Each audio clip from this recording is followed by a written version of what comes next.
செய்ய போகிறோன்னா பீட்ரூட் பொரியல், டயட் பீட்ரூட் பொரியல். ஸோ எண்ணெய், சீரகம், சோம்பு, அதுக்கப்புறம் வந்து கடுகு, அதுக்கப்புறம் வந்து காஞ்ச மிளகா, அதுக்கப்புறம் கருவேப்பிலை, நெக்ஸ்ட்டு வந்து வெங்காயம், உப்பு போட்டுட்டு ஒரு சிட்டிகை மஞ்சள் போட்டு நல்லா வதக்கிட்டுருக்கேன். சரிங்களா ஃப்ரெண்ட்ஸ்? இப்போ இது நல்லா வதங்கினதுக்கப்புறம் கட் பண்ணி வச்சுருக்க இந்த அழகான பீட்ரூட் செல்லம் இதை வந்து நம்ம போட போகிறோம். இந்த செல்லத்தை வந்து நம்ம இதில் ட்ரான்ஸ்ஃபர் பண்ண போகிறோம். சரியா? வெங்காயம் அவங்க வதங்கின்னு இருக்காங்க, நல்லா வதங்குறாங்க மேடம்.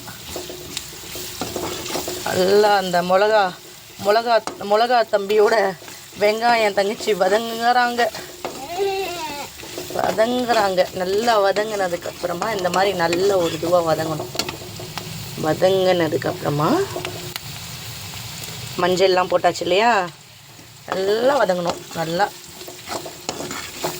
நல்லா 80% நல்லா வதங்கணும்.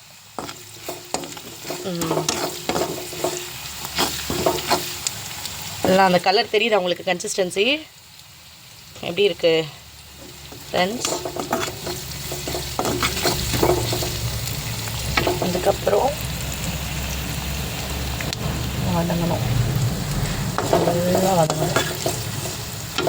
வதங்கினதுக்கப்புறம் ஒன் பை ஒன்னாக இந்த செல்லத்தை எடுத்து போடுறோம். இந்த செல்லத்தை என்ன பண்ணோன்னா நல்லா வதக்கணும்.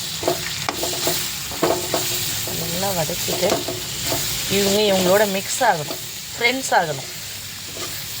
ஆனால் தான் நல்ல டேஸ்ட் வரும் இல்லையா?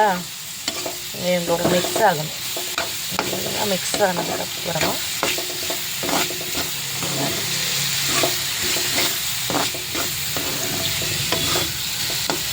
நல்லா மிக்ஸ். இதெல்லாம் குழந்தைங்களுக்கு நீங்கள் நல்லா தரலாம். இது துருவி கூட தரலாம். எனக்கு துருவுறது காணாமல் போச்சு, அதனால் நான் இன்றைக்கி கட் பண்ணி கொடுத்துருக்கேன். இது நல்லாயிருக்கும் டேஸ்ட்டு.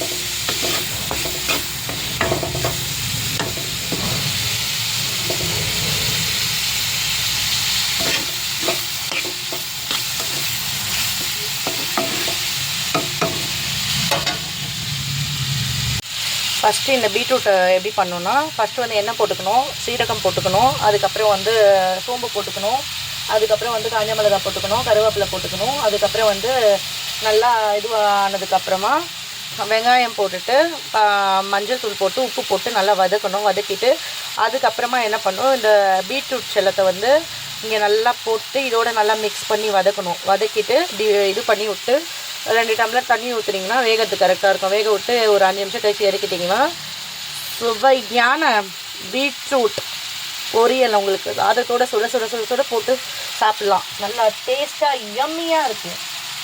அதை நீங்கள் சாப்பிட்லாம். அதை நீங்கள் சாப்பிட்டிங்கன்னா உங்களுக்கு ரொம்ப நல்ல ஹீமோக்ளோபின் லெவல் இன்க்ரீஸ் ஆகும். நல்ல கலர் வந்து ஸ்கின் டோன் வந்து உங்களுக்கு கலர் நல்லாயிருக்கும். ஜூஸஸ்லாம் விட இந்த மாதிரி பொரியலாக சாப்பிடும்போது தான் உங்களுக்கு எல்லா சத்தும் கரெக்டாக வருது. ஜூஸஸ்லாம் கூட அந்த சக்கை போயிடும், சத்து கொஞ்சம் கம்மியாக தான் வரும்.